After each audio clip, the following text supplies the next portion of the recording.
दूसरों पर दोष लगाने की आदत मत डालो ताकि तुम पर भी दोष न लगाया जाए, क्योंकि तुम्हारा न्याय उसी फैसले के आधार पर होगा जो फैसला तुमने दूसरों का न्याय करते हुए दिया था, और परमेश्वर तुम्हें उसी नाप से नापेगा जिससे तुमने दूसरों को नापा है। तू अपने भाई बंदों की आंख का तिनका तक क्यों देखता है, जबकि तुझे अपनी आंख का लट्ठा भी दिखाई नहीं देता? जब तेरी अपनी आंख में लट्ठा समाया है, तो तू अपने भाई से कैसे कह सकता है कि तू मुझे तेरी आंख का तिनका निकालने दे? ओ कपटी, पहले तू अपनी आंख से लट्ठा निकाल, फिर तू ठीक तरह से देख पाएगा और अपने भाई की आंख का तिनका निकाल पाएगा। कुत्तों को पवित्र वस्तु मत दो और सुअरों के आगे अपने मोती मत बिखेरो, नहीं तो वे सुअर उन्हें पैरों तले रौंद डालेंगे और कुत्ते पलटकर तुम्हारी भी धज्जियां उड़ा देंगे। परमेश्वर से मांगते रहो, तुम्हें दिया जाएगा। खोजते रहो, तुम्हें प्राप्त होगा। खटखटाते रहो, तुम्हारे लिए द्वार खोल दिया जाएगा। क्योंकि हर कोई जो मांगता ही रहता है प्राप्त करता है, जो खोजता है पा जाता है, और जो खटखटाता ही रहता है उसके लिए द्वार खोल दिया जाएगा। तुम में से ऐसा पिता कौन सा है जिसका पुत्र उससे रोटी मांगे और वह उसे पत्थर दे? या जब वह उससे मछली मांगे तो वह उसे सांप दे दे? बताओ, क्या कोई देगा? ऐसा कोई नहीं करेगा। इसलिए यदि चाहे तुम बुरे ही क्यों न हो, जानते हो कि अपने बच्चों को अच्छे उपहार कैसे दिए जाते हैं, सो निश्चय ही स्वर्ग में स्थित तुम्हारा परम पिता मांगने वालों को अच्छी वस्तुएं देगा। इसलिए जैसा व्यवहार अपने लिए तुम दूसरे लोगों से चाहते हो, वैसा ही व्यवहार तुम भी उनके साथ करो।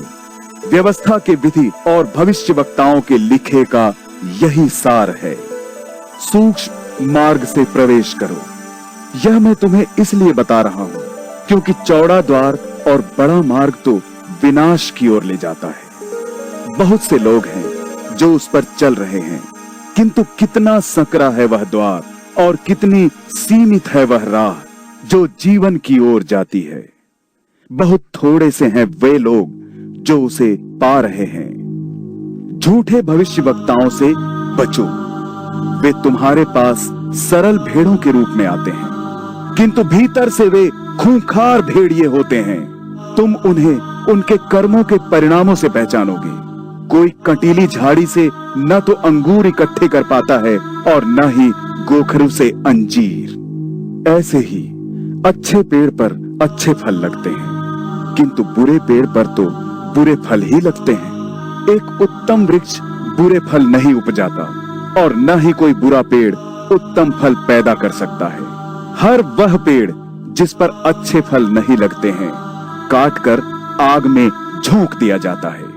इसलिए मैं तुम लोगों से फिर दोहरा कर कहता हूं कि उन लोगों को तुम उनके कर्मों के परिणामों से पहचानोगे। प्रभु प्रभु कहने वाला हर व्यक्ति स्वर्ग के राज्य में नहीं जा पाएगा, बल्कि वह जो स्वर्ग में स्थित मेरे परम पिता की इच्छा पर चलता है वही उसमें प्रवेश पाएगा। उस महान दिन बहुत से मुझसे पूछेंगे, प्रभु, हे प्रभु, क्या हमने तेरे नाम से भविष्यवाणी नहीं की? क्या तेरे नाम से हमने दुष्टात्माएं नहीं निकाली? और क्या हमने तेरे नाम से बहुत से आश्चर्य कर्म नहीं किए? तब मैं उनसे खुलकर कहूंगा कि मैं तुम्हें नहीं जानता। अरे कुकर्मियों, यहां से भाग जाओ। इसलिए जो कोई भी मेरे इन शब्दों को सुनता है और इन पर चलता है, उसकी तुलना उस बुद्धिमान मनुष्य से होगी जिसने अपना मकान चट्टान पर बनाया। वर्षा हुई, बाढ़ आई, आंधियां चली और यह सब उस मकान से टकराए, पर वह गिरा नहीं, क्योंकि उसकी नींव चट्टान पर रखी गई थी। किंतु वह जो मेरे शब्दों को सुनता है पर उन पर आचरण नहीं करता, उस मूर्ख मनुष्य के समान है जिसने अपना घर रेत पर बनाया। वर्षा हुई, बाढ़ आई, आंधियां चली और उस मकान से टकराई, जिससे वह मकान पूरी तरह ढह गया।